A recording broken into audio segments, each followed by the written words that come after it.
The first time I met Kamala Lopez, it was at a pro-ERA rally at the U.S. Capitol in 2012. She was with a film crew making a documentary about the ERA called Equal Means Equal. And I was dressed something like a 1960s housewife, holding a banner that said ERA missionaries are everywhere. But before we met, just over a decade ago, Kamala felt like she was on top of the world. Well, in 2009, I had just completed my first feature film, which is called A Single Woman. It was a movie about first U.S. Congresswoman Jeannette Rankin, who was elected to Congress before women had the vote. So I made this very small film about her, and it happened to be the year that the Smithsonian Institution was doing an exhibit called Women of Our Time, and Rankin was one of the women that they were focusing on, and they brought the film to the Smithsonian Institute, and they brought me out with my husband as the director, and it was a really big deal, and I was so excited, and I felt truly like I had arrived. When Kamala and her husband got to the event, she was confronted with someone she wasn't expecting.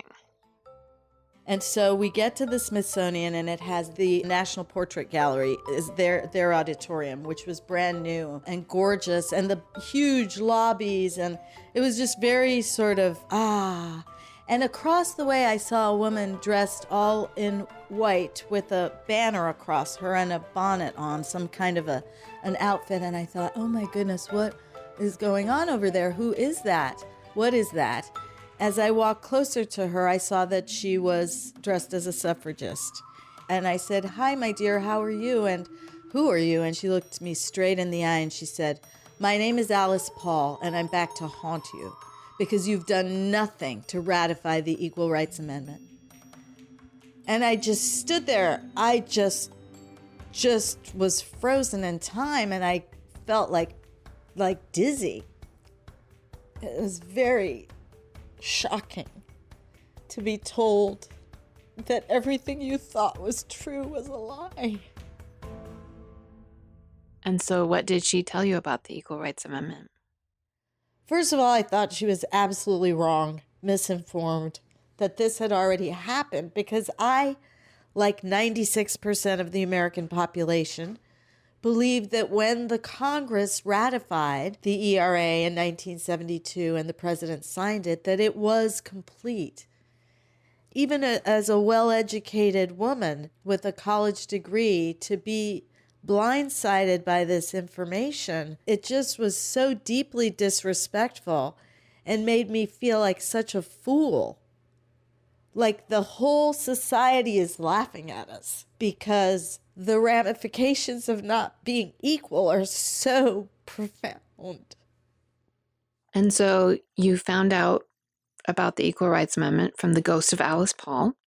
You must remember that when the Constitution was written, that women were regarded as property.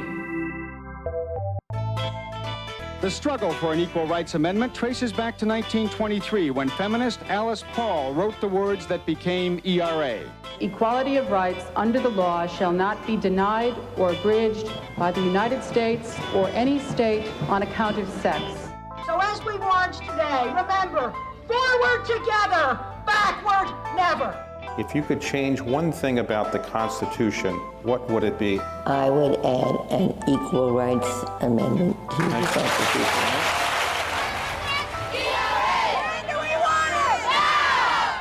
Yesterday, all these years later, Virginia's legislature voted to ratify the Equal Rights Amendment, making it the 38th state to do so.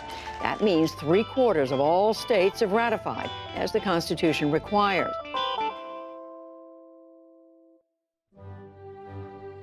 Hi, I'm Kate Kelly, human rights attorney, feminist, and advocate for the Equal Rights Amendment. And this is Ordinary Equality. Today we're talking about the woman who actually wrote the Equal Rights Amendment, Alice Paul. She went to the same law school I did. Washington College of Law was founded by 2 suffragists as the only law school for women. She got a law degree in order to learn how to write and pass an amendment to the U.S. Constitution. We sometimes have a tendency to try and turn people who greatly impact history into sort of a mythic version of themselves. But while I appreciate and celebrate her accomplishments, I know that Alice Paul was a complicated, flawed person, like we all are.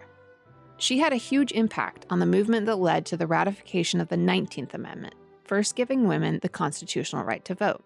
And after the 19th Amendment passed, she continued to push to expand legal rights of women. Still, time after time, she continued to make some of the same racist, narrow-minded mistakes. Before we get to Alice Paul, let's rewind. As we talked about last episode, the U.S. was not a womanless void at its founding. Many women were active in civic life at the start of our nation, and that involvement continued even after the founders failed to remember the ladies. In 1837, the Grimke sisters from South Carolina lectured to large crowds about women's rights and abolition. Sarah Grimke famously said, and Ruth Bader Ginsburg famously quoted her in her first oral argument before the Supreme Court. I ask no favor for my sex. All I ask of our brethren is that they take their feet off our necks. In 1848, the first Women's Rights Convention took place in Seneca Falls, New York. The women who attended were influenced by the Iroquois women of neighboring Seneca Village, who had significantly more and different rights than non-Native women. Here's Jacqueline Keeler, the Native journalist and author we heard from last episode, on that point. It's very difficult to challenge systems when you don't have proof that it would work. And what Native cultures provided to white women, to European women here in the Americas, was an example of it actually working. And, in their speeches at Seneca Falls, Elizabeth Cady Stanton and other women rights activists, they explicitly stated that this is what inspired them, seeing a place where in the village, the Seneca village, women could walk around without fear of being raped. And, the rape culture, which many people think is normal, was not normal in Native cultures, and that a Native woman would never have her children taken from her. I have been to Seneca Falls, where that first convention took place, and to me it was sacred ground. The outcome of the Seneca Falls Convention was the Declaration of Sentiments, based on the Declaration of Independence. We hold these truths to be self-evident, that all men and women are created equal, that they are endowed by their Creator with certain inalienable rights, that among these are life, liberty, and the pursuit of happiness. In 1868, the Civil War amendments to the Constitution were ratified. The 13th ended slavery, the 14th added equal protection of the law, and the 15th gave men the right to vote, regardless of race. All three amendments were initially supposed to be for men and women. There was a split among women's rights activists, many of whom were also leading abolitionists, like Susan B. Anthony and Frederick Douglass. The final outcome was that the amendments were ratified for only men, introducing the word male into the Constitution for the first time. This left women without freedom, equal protection of the law, or the vote. Though many were staunch abolitionists, this was devastating to the women's rights advocates at the time. They felt betrayed even by men like Douglass, who attended Seneca Falls Convention and was a close ally. Following this defeat, these women said and did some wildly racist things. The women's movement was not at that point or ever a solely white women's movement. But the tension over the relationship between the movements for racial and gender equity took root and continued to grow. Despite setbacks, the march towards women getting the right to vote pushed on. In 1871, Mary Ann Shadd Cary, the first African-American female lawyer and the first Black woman in North America to edit and publish a newspaper, tried unsuccessfully to register to vote. In 1872, Susan B. Anthony was arrested for casting a ballot in the presidential election. But I bet you didn't know that a Black woman did it first. Here's Julie Sook, the Dean for the Master's Programs and Professor in Sociology, Political Science, and Liberal Studies at the Graduate Center of the City University of New York. The Equal Rights Amendment has its origins, really, in Susan B. Anthony's participation in debates about the 14th Amendment, because there's this question of whether or not the 14th Amendment entitles women to vote. And of course, we get case law after the 14th Amendment goes into effect in Minor versus Happersett in 1875, which establishes that the right to vote is not a privilege or immunity of citizenship, and therefore the 14th Amendment did not extend the vote to women. So we get clarity after the fact of the 14th Amendment. But during the time that the 14th Amendment was being debated, Susan B. Anthony at least made the argument that it should cover equal rights of women. By 1875, the U.S. Supreme Court ruled in 2 different cases that the 14th Amendment did not protect a woman's right to vote. After that setback, the women's suffrage movement continued to grow. Movements were growing in tandem in the U.S. and across the Atlantic in the U.K., though the British women's tactics were more radical. That brings us to the lady of the hour, Alice Paul. So the National Woman's Party was the historic organization founded by Alice Paul in 1913 with the sole single issue focus of making sure that the 19th Amendment was ratified and that women in the United States would have the right to vote. That's Anna Lehman. She's the executive director of the Women's Suffrage Centennial Commission. Prior to leading that federal agency, she worked at the National Woman's Party, the same one Alice Paul herself founded, as Director of Public Partnerships and Programs. So Alice Paul, before she went to found the National Woman's Party, she was a member of NASA, and she just wasn't satisfied with their tactics. NASA stands for National American Woman Suffrage Association. Alice Paul became dissatisfied after seeing what suffragists in the UK were doing. They inspired her to pursue bolder action. We often, when we talk about these women, whether it's Elizabeth Cady Stanton or Alice Paul or Ida B. Wells or Mary Church Terrell, we often talk about the work that they did and the movement that they created in very mild terms, when in reality, these were bold, brave, radical women. And if you look back at the speeches that they gave, if you look back at what they stood for and then the mission that they worked towards, they were bold and they were radical by 1920 standards, and they're bold and radical by today's standards, really. And so, a lot of that for Alice Paul was learned in her time in the UK. So she went to the United Kingdom to study, and she ended up getting involved in the suffrage movement. And that's where she met Lucy Burns, who became her partner in all of this work. And the two of them together really built the National Woman's Party. And in her time in the UK, she learned from the suffrage movement in the United Kingdom these incredibly bold tactics for trying to push the bar forward for women's equality. So over here in the US, people were writing letters and contacting their representatives, and it was much more following the standard procedures of what it took at the time to try to make change. In the United Kingdom, they were breaking windows, they were blowing up mailboxes. It was a whole different story over there. And so Alice Paul took what she learned there, she brought it back here to the United States, and she very much combined the two movements. Alice Paul brought back with her the slogan of the English suffrage movement, "Deeds, not words." The concept was put into action in 1913 when Alice Paul organized a suffrage parade. She wanted to do something that would grab people's attention. Woodrow Wilson had just been elected president, and D.C. was preparing for his inauguration parade. Alice Paul decided to plan the march for the day before, intentionally stealing his thunder. She called on all the various groups and organizations of the movement to join hands. In the early 2000s, Hollywood made a movie about Alice Paul called Iron-Jawed Angels. Hilary Swank played Alice. Here she is explaining to Carrie Chapman Catt her idea for the parade. Have you any other thoughts, Miss Paul? A parade in March, the day Wilson's arriving for his inauguration. We're guaranteed a crowd and hopefully some badly needed publicity from the newspapers. Nothing like this had ever been done before.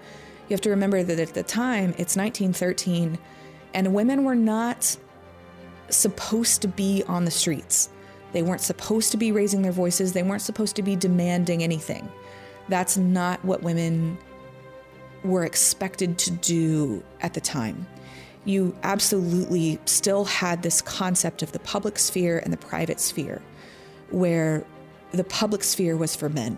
And when these women took to the streets and marched and demanded the right to vote, Alice Paul was right. Everybody did pay attention. Nobody had ever seen anything like this before. And so, everybody forgot about Woodrow Wilson, just like Alice Paul hoped they would. And instead, all of the stories on the front page of the paper were about Alice Paul and this incredible parade that she had staged, and this incredible showing of women out on the street demanding that they be heard, demanding equality, and demanding the right to vote. The march made the point that Alice Paul hoped it would. But in trying to ensure that the march didn't ruffle the wrong feathers, Alice made a problematic choice. The idea was to bring all of those fighting for women's rights behind one unified banner for justice. The reality looked a little different. So Alice Paul was faced with this decision. She needed people to show up, right? The goal of this parade was to make the front page of the newspaper. And she knew that the only way to do that was to fill the streets with women. And so she faced a choice, and she was told that the Southern delegations of women, the women who were coming to represent the Southern states, would not march if they had to march with Black women. Does she integrate the parade and have Black and white women march together? Or does she give in to the demands of the Southern organizations, the Southern white organizations, and demand that the Black women march in the back of the parade? So Alice Paul decided to segregate the parade. She believed that women's suffrage couldn't happen without bringing the Southern states on board and catered to their racist demands. But not everyone agreed to follow Alice Paul's orders. Ms. Paul, Ida Wells Barnett from the Chicago delegation. We'll be right back after this message. It's 2020. There are a lot of people running for president in the U.S. Tired of hearing about the campaign gaffes, personal bios, and canned talking points? To understand what all these candidates actually want to do if they're elected, listen to The Impact, a podcast from Vox all about how powerful people affect the rest of us. This season, host Jillian Weinberger is looking at some of the big ideas from the 2020 candidates. Subscribe to The Impact on Apple Podcasts or your favorite podcast app to get new episodes now. Famously, Ida B. Wells refused to be pushed back and marched at the front of the Illinois delegation, right between two white women. I spoke with Virginia State Senator Jennifer McClellan about what happened, who you heard from back in episode 2. Senator McClellan had a special connection to Ida B. Wells. They're sorority sisters. I'm a member of Delta Sigma Theta, and the founding members of Delta it was 22 women at Howard University, and they and a couple of their sponsors wanted to march. Ida B. Wells from Illinois, and there were a number of others, but those are the most prominent. And they were told to march in the back. There was a real fear in the South that if you put forward women of color, it would feed into the arguments against giving women the right to vote. Because in the South, there was blatant racism to say, if you give women the right to vote, that means you are going to be voting with your seamstress or with your maid. Women use those arguments, white women use those arguments against women being able to vote. And so there was a real fear, if Black women are front and center, we feed into that narrative. And so they were asked to march in the back. Well, Ida B. Wells said, no, I'm marching with my delegation in the front, and she did. Black women were literally forced out of view at the parade. and were intentionally erased in the historical record of the time. Susan B. Anthony and others wrote a book with several volumes called History of Women's Suffrage. That became the definitive record of the time. But they left out women they disagreed with and centered white women in the movement. This intentional erasure repeats itself throughout the history of the United States. You know, what's really sad here in Virginia, it is very hard to find a record of Black suffragettes. And I just did a search trying to figure out, like, who were the Black suffragettes, and it was hard to find them in Virginia. But Rosa Dixon Bowser was one. And she was better known as being an education advocate, but she was a feminist, and she also worked for women to have the right to vote. So even in the civil rights movement, Black women were pushed to the back. In another March on Washington, there were no women speakers on the program. And they did eventually have some that participated, but they weren't speakers. But now we're sort of saying, you know what, we're not going to let other people do this alone. We're going to put the bills in and we're going to fight for them. And it's a natural extension of the 19th Amendment and what should have been part of the 14th Amendment. So we're part of this fight. Often the way we talk about history is problematic because we reduce people to their involvement in a single issue, and we strip people of their complexities. Here's Anna Lehman again. You know, if you're lucky enough to learn about Ida B. Wells in school, you're going to learn about the anti-lynching work that she did. You're going to learn about the incredible pioneering journalism, but you're not going to learn about Ida B. Wells as a suffragist. And that, again, comes back to how we teach history and how we boil people down to just one thing.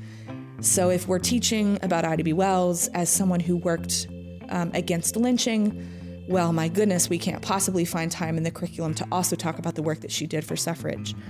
You know, the same goes for Harriet Tubman, and the same goes for Sojourner Truth. If you're lucky enough to learn about those two women in school, you're going to learn a lot about what they did, their anti-abolition and anti-slavery work.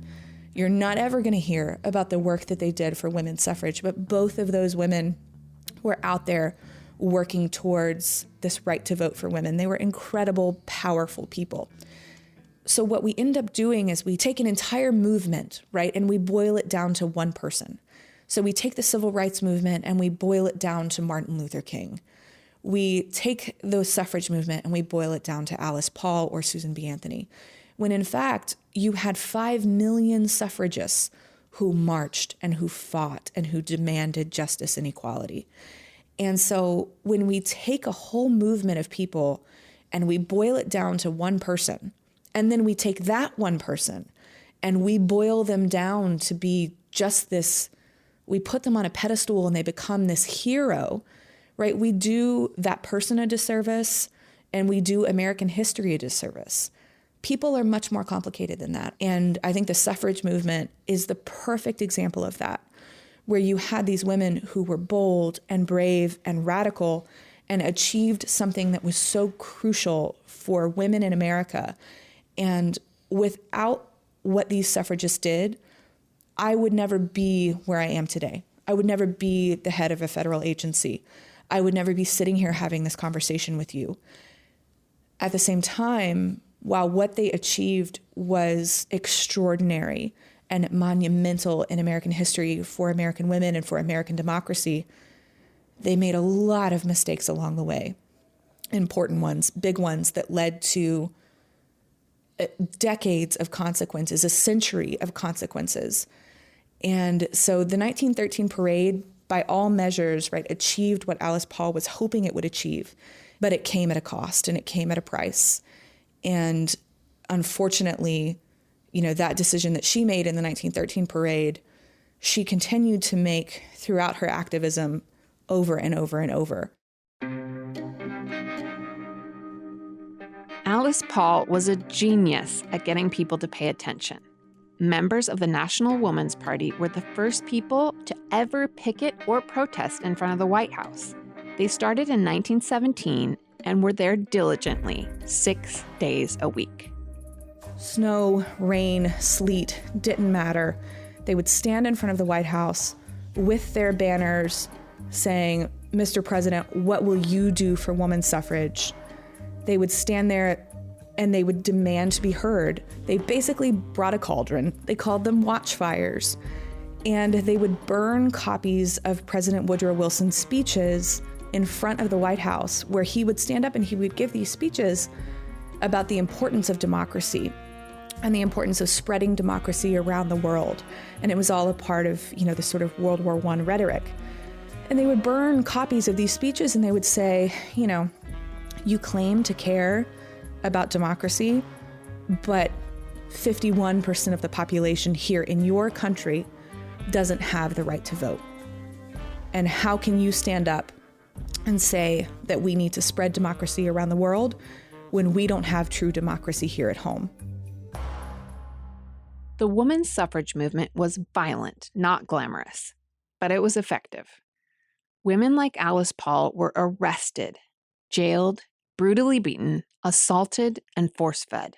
Eventually, the 19th Amendment did pass, and exactly 100 years ago, this August, Tennessee ratified the amendment, becoming the last state necessary to do so.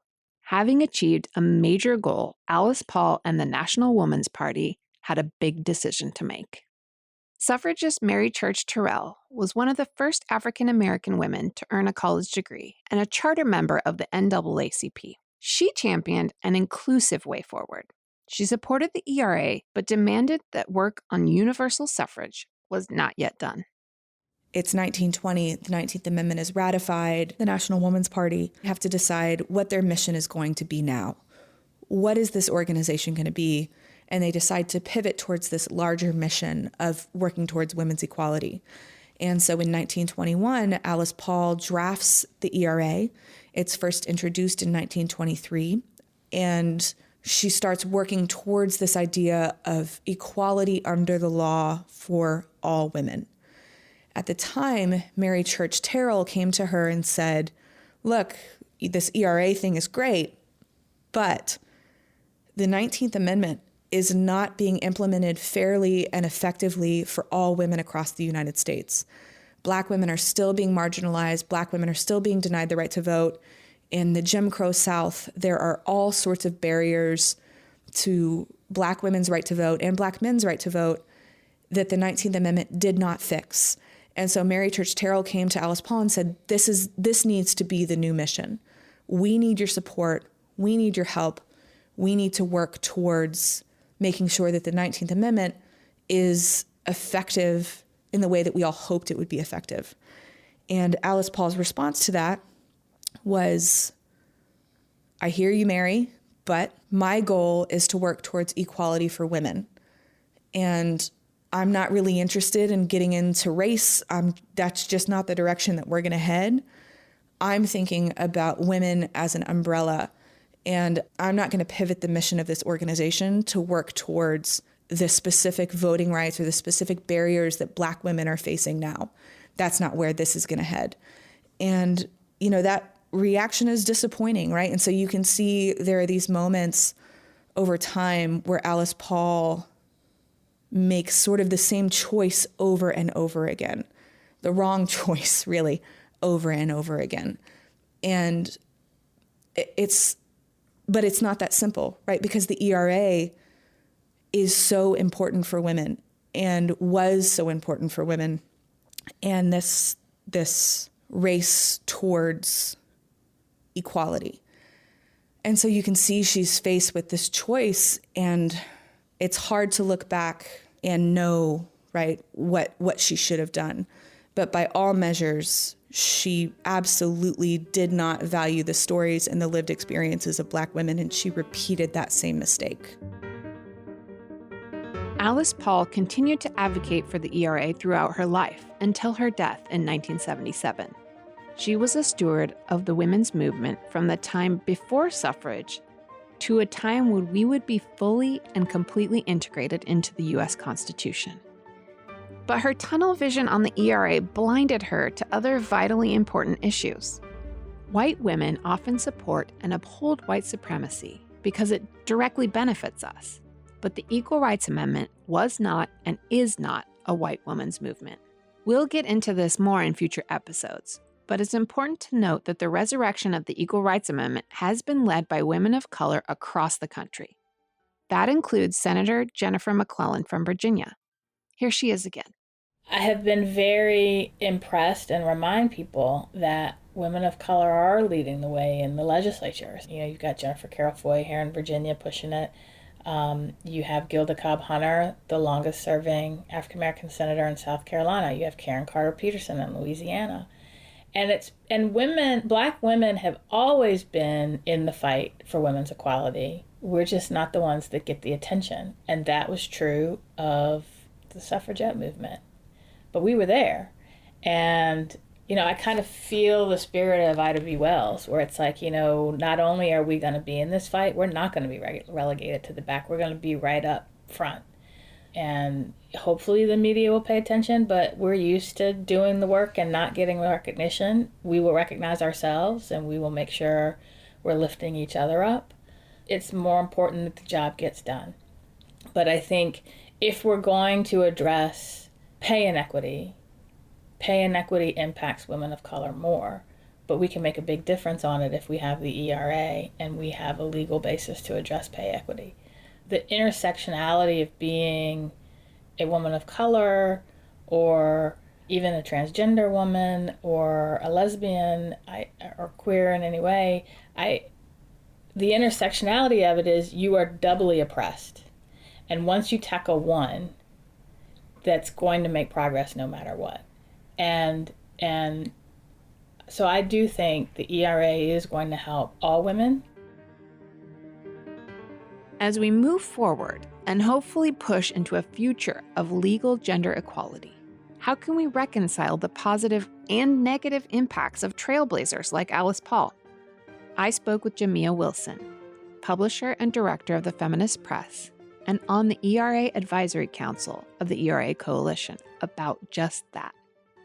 I really think that what we need is to acknowledge the history, sit with it in full accountability, and move the conversation away from one about seeking redemption. What could we gain from what we've learned from the ills of the past to move forward for a better future?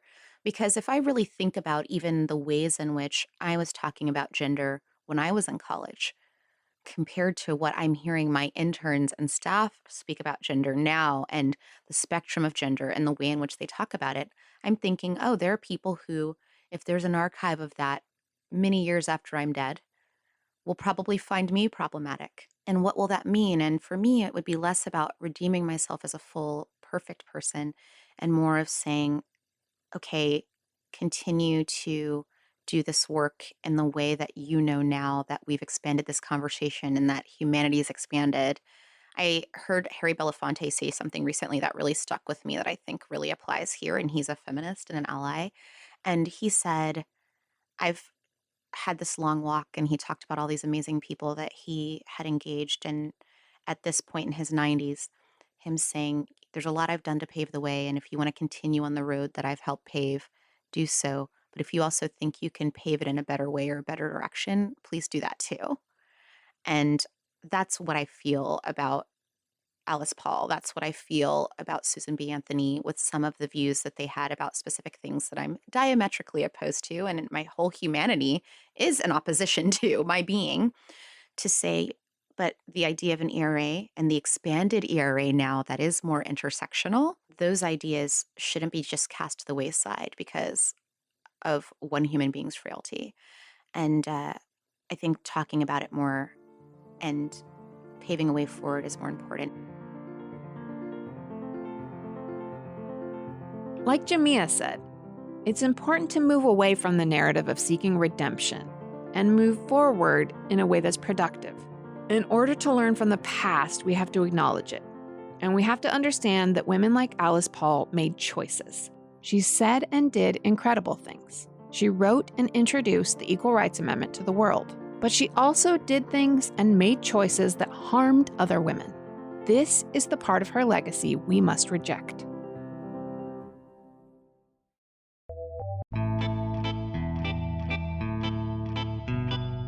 Today, there's a diverse, dedicated, and intersectional movement pushing the ERA forward. And while we tell the truth about the past, we also need to make sure that we tell the full story about what is happening now and who is making it happen. In every state where there's currently an ERA ratification resolution pending, those bills are sponsored by women of color. Let's make sure that makes it into the history books this time. Next time on Ordinary Equality, we're talking about why all this matters, the real people it impacts, and what the ERA could mean for the future. Ordinary Equality is a Wonder Media Network production, edited and produced by Liz Smith, executive produced by Jenny Kaplan, with support from Edie Allard. Our theme music is composed by Rachel Wardell. Special thanks to my employer, Equality Now, an international human rights organization that works to protect and promote the rights of women and girls all around the world. To learn more about what you can do to support ratification of the Equal Rights Amendment, check out equalitynow.org/ERA. To follow along with our journey, find us on Twitter at OrdEquality, ORD Equality. If you like our show, please subscribe, rate, and review on Apple Podcasts or wherever you listen. Wonder Media Network is a women-led podcasting company dedicated to lifting up underrepresented voices based in New York City.